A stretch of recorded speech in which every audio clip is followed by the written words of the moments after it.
Welcome to Janani crochet and craft channel.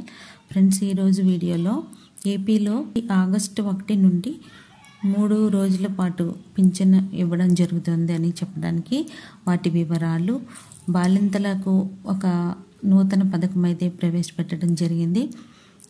ఆ పథకం ఏమిటి, ఎలా ఉంటుంది, దాని వివరాలు కూడా నేను ఈ వీడియోలో చెప్తాను.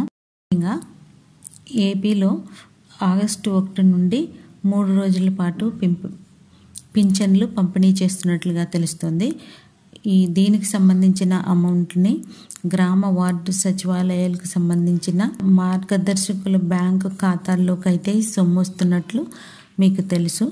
రాష్ట్రంలో ఎక్కడ ఉంటే అక్కడే పింఛన్ తీసుకునే అవకాశాన్ని అయితే 1804 మందికి అర్హుల జాబితాలో ఉన్నారు.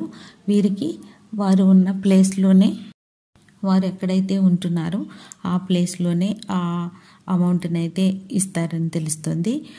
అయితే దీనికి సంబంధించి లబ్ధిదారులు 60,50,377 మంది ఉండడం జరుగుతుంది. దీనికి సంబంధించిన అమౌంట్ మన రాష్ట్ర ప్రభుత్వం విడుదల చేసిన మొత్తం అయితే 1455.87 కోట్లు విడుదల చేసినట్లుగా తెలుస్తుంది. అయితే ఈ అమౌంట్ని వాలంటీర్లు మీ ఇంటి వద్దకే వచ్చి ఈ అమౌంట్ని అయితే ఇస్తున్నారు. ఆ విషయం మీకు తెలుసు. ముఖ్యంగా బాలింతలకు ఒక పథకాన్ని అయితే ప్రవేశపెట్టినట్లుగా తెలుస్తుంది.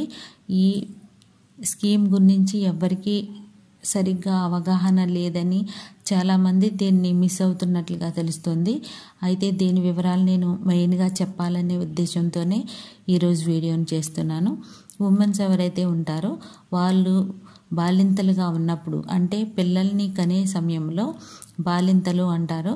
ఆ బాలింతలుగా ఉన్న సమయంలో వాళ్ళు హాస్పిటల్లో జాయిన్ అవ్వడం జరుగుతుంది. పిల్లలు ప్రసవం టైంలో ఈ అమౌంట్ని అయితే ఇస్తారని తెలుస్తుంది. ఎక్కువ బాలింతలైతే గవర్నమెంట్ హాస్పిటల్లోనే డెలివరీ కూడా చేసుకున్నట్లుగా తెలుస్తుంది. వీరికి సంబంధించి వీరు ఎలా అప్లై చేసుకోవాలి, అమౌంట్ ఎక్కడి నుంచి వస్తుంది అనేది నేను ఇప్పుడు వీడియోలో చెప్తాను. ఇప్పటి వరకు రాష్ట్ర ప్రభుత్వం ఆరోగ్యశ్రీ పరిధిలో చికిత్స పూర్తయిన రోగులకి కోలుకునే సమయంలో ఇచ్చే ఆసరా ఆ సొమ్మును ఇక నుంచి బాలింతలకు కూడా వర్తించేలా చర్యలు తీసుకున్నామని కుటుంబ సంక్షేమ శాఖ కమిషనర్ కాటంనేని భాస్కర్ బుధవారం అన్ని ఆసుపత్రులకు ఉత్తర్వులు అయితే జారీ చేసినట్లుగా మనకి తెలుస్తుంది. ఆరోగ్యశ్రీ కింద చికిత్స చేయించుకున్న తర్వాత కోలుకునే సమయంలో రోజుకు 225 రూపాయల చొప్పున ఇస్తున్నట్లుగా మీకు తెలిసిన విషయమే. లేదా గరిష్టంగా నెలకు 5,000 రూపాయలు ఇస్తున్నట్లు కూడా తెలుస్తుంది. ఇదే తరహాలో అర్హులైన ప్రతి ప్రసవానికి ఆరోగ్యశ్రీలో రిజిస్టర్ చేయాలని చెప్తూ ఉన్నారు. దీనివల్ల బాలింతలకు ఎంతో కొంత సాయం అందించినట్లుగా ఉంటుందనే ఉద్దేశంతో ఈ స్కీమ్ని అయితే ప్రవేశపెట్టినట్లు మనకి తెలుస్తుంది. ఆసరా కింద నార్మల్ డెలివరీకి 5,000, సిజేరియన్కు డెలివరీకి 3,000 ఇవ్వాలని నిర్ణయించారు.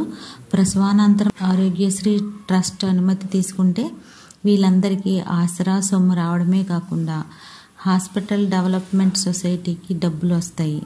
చాలామంది ప్రసవానికి వచ్చిన మహిళలకు, వారి బంధువులకు ఈ విషయంపై అవగాహన లేదని, ఆసరా లబ్ధి గురించి ఆసుపత్రిలో ఉన్న సిబ్బందే వారికి చెప్పి రిజిస్ట్రేషన్ చేయాలని, వారికి ఆ సొమ్ము అందేలా చేయాలని, పేమెంట్ సొసైటీకి కూడా డబ్బులు వస్తాయని వీరు చెప్పడం జరుగుతుంది. చాలామంది ప్రసవానికి వచ్చిన మహిళలకు, వారి బంధువులకు ఈ విషయంపై అవగాహన అసలు లేనట్లుగా తెలుస్తుంది. కాబట్టి ఎవరైతే హాస్పిటల్లో జాయిన్ అయ్యారో ఆ హాస్పిటల్ సిబ్బంది ద్వారా మీరు తెలుసుకునే అవకాశం కూడా ఉంటుంది. వారి ద్వారా కూడా మీరు తెలుసుకునే అవకాశం ఉంటుంది. వారిని చెప్పమని కూడా ప్రభుత్వం చెప్తూ వస్తుంది. రాష్ట్రంలో ఏటా 8 లక్షల మంది ప్రసవాలు జరుగుతున్నట్లుగా తెలుస్తుంది. అందులో 3 లక్షల వరకు ప్రభుత్వ ఆసుపత్రుల్లోనే జరుగుతున్నట్లు కూడా చెప్తూ ఉన్నారు. ఇలా బాలింతలకు ఆసరా అనే ఈ సొమ్మును ఇవ్వడం వల్ల వారు పోషకాహారం తీసుకొని అవకాశం కూడా వారికి ఉంటుందనే ఉద్దేశంతో ఈ ఉత్తర్వులు జారీ చేసినట్లుగా చెప్తున్నారు. అయితే ముఖ్యంగా మీరు బాలింత టైంలో అంటే డెలివరీ కాకముందే మీరు ఈ విషయాన్ని తెలుసుకోవాల్సి ఉంటుంది. మీరు రిజిస్ట్రేషన్ అనేది చేయించుకోవాల్సి ఉంటుంది అని చెప్తున్నారు. మీ వాలంటీర్ ద్వారా మీరు ఈ వివరాలన్నీ తెలుసుకునే అవకాశం ఉంటుంది. లేదా గ్రామ సచివాలయానికి వెళ్ళి తెలుసుకున్న వారు చెప్తూ ఉంటారు. మీరు ఎప్పుడు రిజిస్ట్రేషన్ చేయించుకోవాలి అనేది వారు చెప్తూ ఉంటారు. దాన్ని బట్టి మీరు డెలివరీ డేటు దగ్గరికి రాకముందే ఈ విషయాలన్నీ మీరు కరెక్ట్గా తెలుసుకొని అప్లై చేసుకోవాల్సి ఉంటుంది. అప్లై చేసుకున్న వారికి హాస్పిటల్లోనే 225 రూపాయలు రోజు వారీగా ఇస్తూ ఉంటారు. లేదా ఒకేసారి 5,000 రూపాయలని ఇవ్వడం జరుగుతుందని కూడా చెప్తున్నారు. అర్థమైందనుకుంటున్నాను ఫ్రెండ్స్. ఎవరికైనా అర్థం కానట్లయితే కామెంట్ చేసి చెప్పండి. మీకు ఏ విషయంలో అర్థం కాలేదనేది నేను నెక్స్ట్ వీడియోలో చెప్తాను, లేదా మీకు రిప్లై ఇస్తాను. ఈ స్కీమ్ మీరు పొందాలి అనుకుంటే రిజిస్ట్రేషన్ చేయించుకోవాల్సి ఉంటుంది. ఆ రిజిస్ట్రేషన్ ఎలా ఉంటుంది అంటే ఆరోగ్యశ్రీ పథకంలో ఎలా అయితే అప్లై చేసుకుంటూ ఉంటారో ఆ విధంగా మీరు ఆరోగ్యశ్రీని ఎలా చేసుకున్నారో అలా ఆరోగ్యశ్రీలోనే మీరు రిజిస్ట్రేషన్ కూడా చేయించుకోవాలని చెప్తూ ఉన్నారు. ఆరోగ్యశ్రీ సిబ్బందికి మీరు ఈ విషయాన్ని చెప్పినట్లయితే వారు మీకు అన్ని పూర్తి డీటెయిల్స్ మీకు ఇస్తారు. ఆరోగ్యశ్రీ ట్రస్ట్ ఉంటుంది. ఆ ట్రస్ట్ అనుమతిస్తేనే మీకు ఈ అప్లైని ఓకే చేస్తారనమాట. అర్థమైందనుకుంటున్నాను. ఈ పథకంలో ఆసరా అనే ఈ పథకంలో నార్మల్గా డెలివరీ అయిన వారికి 5,000 రూపాయలు, సిజరియన్ డెలివరీ అయిన వాళ్ళకి 3,000 రూపాయలు ఇవ్వాలని ప్రభుత్వం నిర్ణయం తీసుకున్నట్లుగా తెలుస్తుంది.